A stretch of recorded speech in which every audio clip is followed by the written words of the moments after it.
The renovation crew had been upgrading Harmony School of Music's soundproofing for 3 days when they discovered a sealed room behind the main piano studio wall. It was June 15th, 2025, and 44-year-old contractor Tim Wilson broke through the drywall to find a small soundproof booth that wasn't on any blueprint. Inside, on the carpeted floor, lay a human skeleton sitting at a small upright piano, hands still positioned on the keys. Within hours, DNA would confirm what the Nashville suburb of Franklin had feared for 15 years. They'd finally found Samantha Cole, the beloved piano instructor who vanished after her evening lesson on April 8th, 2010. Her grand piano had been left open, her sheet music turned to the sonata she'd been teaching, her tea still warm on the side table, as if she'd simply stepped away for a moment. The truth was far darker. She'd been murdered and sealed in a soundproof room by someone she'd mentored, someone whose jealousy had turned deadly, someone who'd gone on to become a successful concert pianist using the techniques Samantha taught her. For 15 years, students had practiced in rooms just feet away, never knowing their former teacher's body lay hidden behind the walls. Tim Wilson was an experienced contractor at 44 years old. He'd been doing soundproofing for music studios in the Nashville area for 20 years and had worked on dozens of recording facilities from small practice rooms to professional studios. Harmony School of Music wanted renovation for new equipment and improved sound isolation to compete with newer facilities. The school had been operating since 1995 and was showing its age. Tim and his crew started work on June 12th, 2025, expecting a straightforward 2-week job with no complications or surprises. On the afternoon of June 15th, they were upgrading Studio A's walls according to the modernization plan. The plan was to add additional layers of acoustic foam and mass-loaded vinyl soundproofing material to improve isolation between teaching rooms and practice spaces. Tim was carefully removing old drywall panels when he noticed something strange and completely unexpected. The wall was much thicker than normal, nearly 8 inches when it should have been only 4 according to the original architectural blueprints from 1995. The plans didn't show a wall this thick at all, and there appeared to be some kind of hollow space behind it. "Wait," he told crew member Danny Rodriguez, who'd been working with him reliably for 2 years. "There's something here that's not right. This doesn't match the blueprints at all. Stop what you're doing." When he fully removed the entire drywall section, he saw a small hidden room behind it, about 4 feet wide, 6 feet long, like a small recording booth or practice space someone had deliberately sealed off. Completely enclosed with no visible entrance or exit. And inside, illuminated by his powerful work flashlight, a skeleton sitting upright at a small, dusty upright piano, hands still positioned on the yellowed ivory keys as if frozen mid-performance decades ago. The skeleton wore remnants of old deteriorated clothing, faded jeans, a torn blouse that might have once been blue or purple. Beside the piano lay an empty plastic water bottle, a pair of reading glasses, and sheet music scattered across the dusty carpeted floor, pages yellowed with age. Tim's hands trembled violently as he backed away from the dark opening. In 20 years of construction work across Nashville and surrounding areas, he'd seen many strange things hidden in walls: old newspapers, forgotten tools, rats and other pests, even drug paraphernalia from previous decades. But never anything like this. Never human remains sealed away like a terrible secret. My God. Call the police right now. Don't touch anything else. Franklin Police Department was on scene within 15 minutes of the emergency call. 3 patrol cars arrived first with lights flashing and sirens wailing, followed quickly by Detective Marcus Hayes's unmarked dark blue sedan. Hayes was 46 years old with 20 years of law enforcement experience, currently the senior detective for major crimes in Williamson County. He knew the music industry culture well. He'd grown up in Nashville, had friends who were session musicians, understood the pressures and competitive nature of the business. Forensic teams carefully examined the hidden room using proper evidence collection procedures. Crime scene technicians methodically photographed every angle from multiple perspectives, measured precise distances, collected samples carefully from every surface using sterile swabs and containers. The skeleton was positioned in a sitting position, back resting against the sound-dampened wall, legs extended straight toward the piano bench, bony hands still positioned on the piano keys in playing position. There was obvious blunt force trauma visible to the left side of the skull, multiple distinct impact points suggesting repeated violent strikes with a heavy cylindrical object. Clothing remnants included faded denim jeans, a deteriorated cotton blouse, and Nike sneakers from approximately 2009 or 2010 based on the style. A silver Timex watch on the left skeletal wrist had stopped at exactly 9:47 p.m., possibly indicating the approximate time of death or when the body was sealed inside. Professional musician, Hayes said thoughtfully, kneeling carefully beside the tragic remains. Someone important enough to be respectfully positioned at their instrument even after death.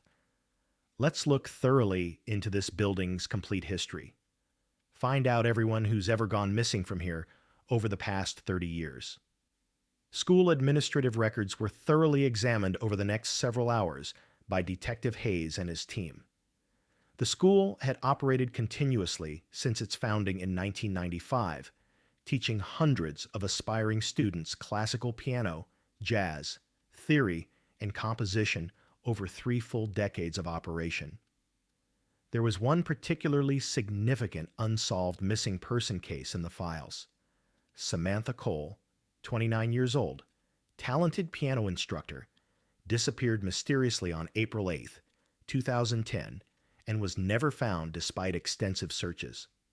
Hayes carefully opened the thick, dusty 2010 case file that was stored in archives. Detective Karen Mills had conducted the thorough original investigation at that time. Mills was now retired and living peacefully in Florida, but Hayes called her that same evening. Samantha Cole, Mills said slowly, her voice heavy with memory. She was 64 years old now. Never forgot that heartbreaking case. It haunted me for years after I retired. Absolutely wonderful teacher. Her students genuinely loved her. Patient, encouraging, made classical music accessible to everyone, regardless of background. Disappeared from the studio one spring night without any trace whatsoever. We searched the entire building multiple times, top to bottom, interviewed every single student and staff member multiple times, checked her personal finances thoroughly, talked extensively to her family and close friends. No signs of depression, no financial problems, no conflicts with anyone at all. She just vanished into thin air. We even dragged the nearby lake twice, checked every abandoned building within a 20-mile radius, found absolutely nothing. What about her students at the time? Hayes asked carefully. Anyone stand out as suspicious or concerning? Mills paused, thinking carefully back through 15 years of faded memories. There was one particular girl, Ashley something. Matthews, I think her last name was. Really extraordinarily talented young pianist. She seemed genuinely devastated and upset during our questioning sessions. Cried real tears, no red flags at all in her background check. Why do you ask specifically? DNA analysis will tell us for certain, Hayes said carefully. But I strongly think this is Samantha. DNA comparison testing was done immediately at the state crime laboratory. Samantha's elderly mother, Margaret Cole, still lived in Franklin, just 3 miles from the music school. She was 68 years old now, had spent 15 long years hoping desperately that her daughter would somehow return home safely. A reference DNA sample was carefully provided. Margaret still had Samantha's childhood toothbrush preserved in a memory box. 1 week later, the laboratory result came back definitive. Perfect genetic match. The skeleton discovered in the soundproof room was definitely Samantha Marie Cole. Samantha Marie Cole was born in Tennessee on March 12, 1981, to loving parents. She grew up in Franklin, the only cherished child of Thomas and Margaret Cole. Her father, Thomas, was an amateur pianist who played enthusiastically at their local church every Sunday morning. Samantha received her very first piano lesson at age 6 from her father. She was naturally talented with perfect pitch. By age 12, she was confidently performing at local church events and community gatherings. By 16, she was playing professionally in cafes and small music venues around Nashville. After finishing high school with honors in 1999, she was accepted to the prestigious Berklee College of Music in Boston, one of the most respected music schools in the entire world. But the annual tuition of $50,000 was completely impossible for her working-class family to afford. Samantha made the difficult decision to stay in Nashville instead, played in various musical groups and ensembles, worked in professional recording studios as a session pianist. In 2005, she started teaching private piano lessons from her small apartment. She quickly discovered she loved teaching even more than performing. "When I play piano, I express only myself," she told her mother thoughtfully. "When I teach students, I create entirely new voices in the world. That's far more powerful and meaningful." In 2007, she started working full-time at Harmony School of Music with benefits and steady income. She taught primarily in Studio A, classical piano technique, music theory, composition, and interpretation. Her students loved her deeply and genuinely. She was endlessly patient when they struggled, celebrated enthusiastically when they improved, saw hidden potential in absolutely everyone who entered her studio. She quickly developed a waiting list of eager students. In 2009, she got engaged to David Mitchell, a dedicated music teacher at Franklin Middle School. They'd met at a community music festival 2 summers earlier, immediately bonded over their shared passionate love of teaching and making music accessible to everyone. They bought a modest house together on Maple Street, adopted a friendly golden retriever they named Charlie. They were actively planning to marry in June 2011 and start a family. Samantha was genuinely, truly happy with her life. But there was something important Samantha didn't know. One of her most talented students was slowly becoming dangerously unstable. Ashley Matthews was born in Tennessee in 1991 in a rundown trailer park on the outskirts of Franklin. Her childhood was extremely difficult from the very beginning. Her father abandoned the family when she was only 3 years old. Her mother, Karen, worked 2 exhausting jobs just to keep them barely housed and fed. Ashley grew up angry at the unfair world, feeling cheated and left behind by life. Music became her only reliable escape from grinding poverty and instability. At 14, she bought a cheap used keyboard from a pawn shop for only $40, money she'd painstakingly saved from mowing neighbors' lawns and occasional babysitting jobs. She taught herself to play from free YouTube tutorial videos and online resources.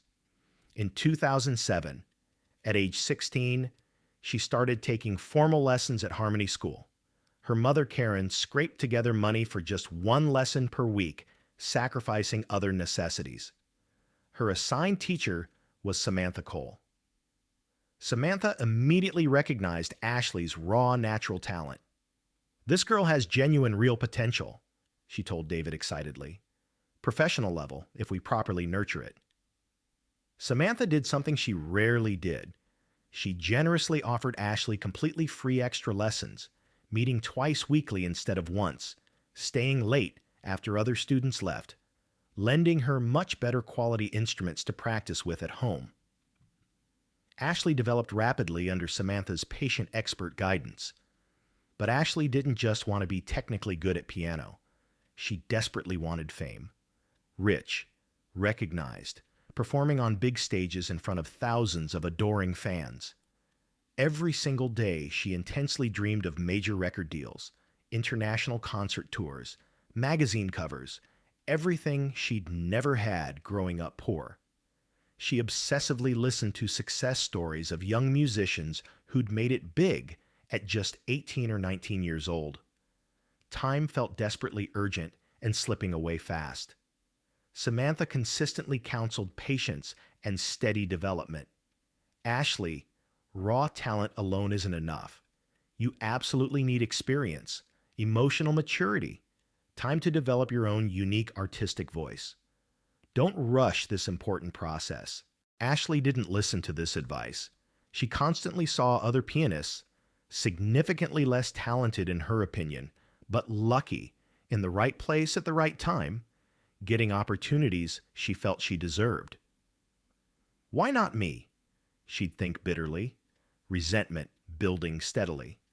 Early 2010, Ashley recorded a demo and sent it to Crescent Records. They called her for audition on April 5th, 2010.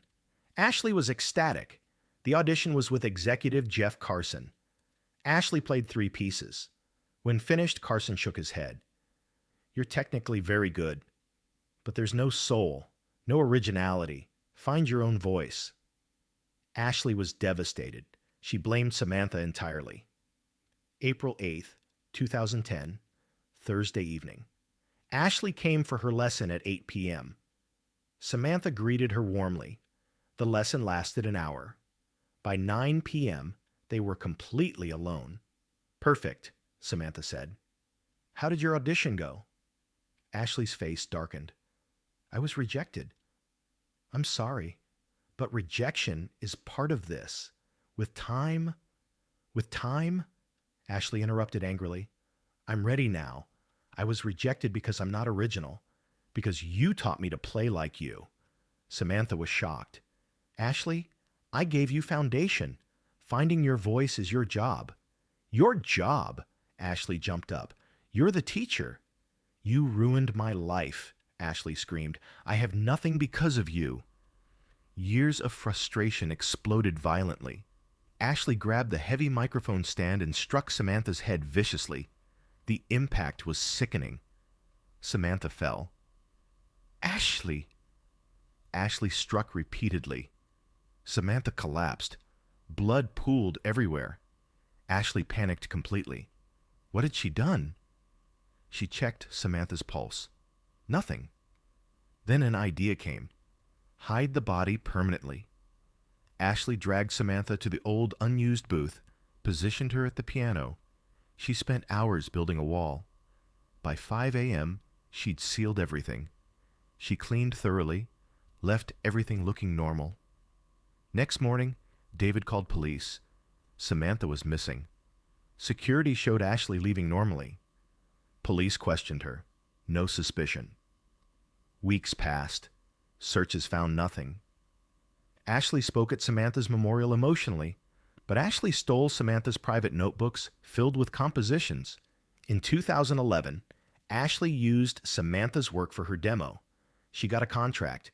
In 2012, her album succeeded massively using Samantha's stolen pieces. In 2015, she won a Grammy. Margaret watched proudly. For 15 years, Ashley built success on Samantha's grave, but guilt destroyed her until June 2025. Tim Wilson broke through that wall. Detective Hayes used genetic genealogy. DNA matched Ashley Matthews. August 15th, 2025, Hayes arrested Ashley in Los Angeles.